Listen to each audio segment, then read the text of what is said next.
Okay. So, hello class. Good evening, members. Good evening.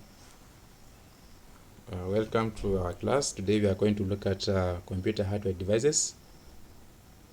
And I'm hoping that all of us we can see the screen. Somebody? Are you able to see the screen? I think you can read for us what is there on the first line, definition of the hardware.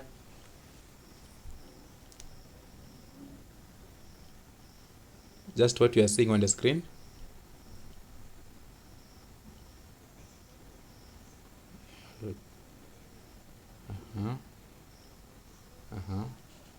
Yes. Okay, thank you.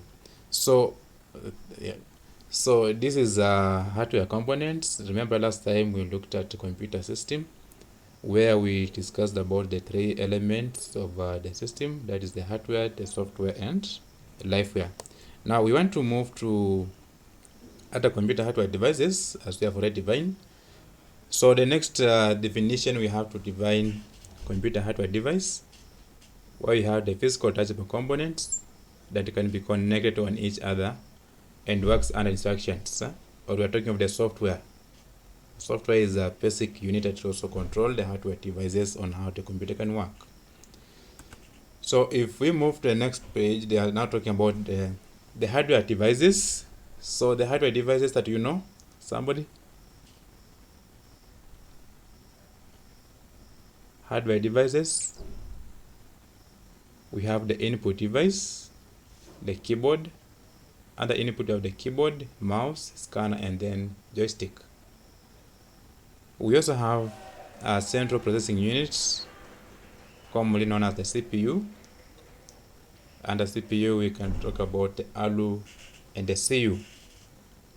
Then we have the memory or storage. Memory, we have the primary memory and then the secondary memory, or we'll be talking about the main memory and auxiliary memory. We shall look at those into detail. We also have the hardware component device by the name output devices.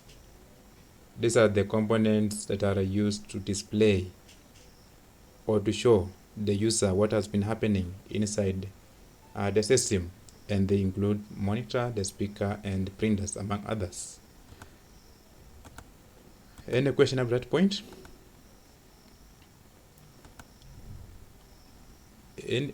Yes. Yes.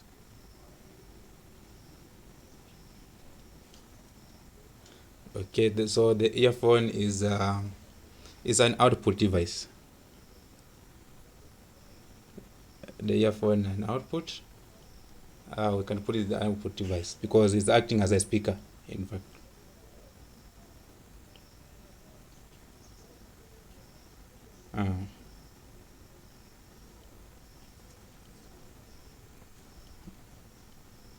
Yeah, because when we are talking about the earphones, we are majorly looking at the end part of the component.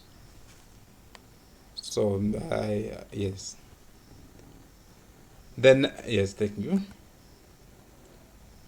Now, apart from those hardware devices we have mentioned, we can now look at how it normally sends the signal. This is inside the system. What we can only see is the input and output, but like memory and the CPU, that are inside the system. We can talk of the system casing is normally covering those components, or the components are found on the motherboard. So you can see the arrows gives the direction or how the signal is moving. We have the input. So majorly what we have mentioned as the keyboard and mouse, that the one to send the signal, the system unit, that is the CPU has to receive a signal. And then within the CPU, we have those three elements we are seeing. This control unit, arithmetic logic unit, main memory, and then under main memory can talk of auxiliary or secondary memory. So depending with the nature of the work you'll be doing with your machines, you can decide to save or you can decide to display. So that's why we need to have an output device. I think that diagram is clearly explained, unless there's somebody with a question about the same.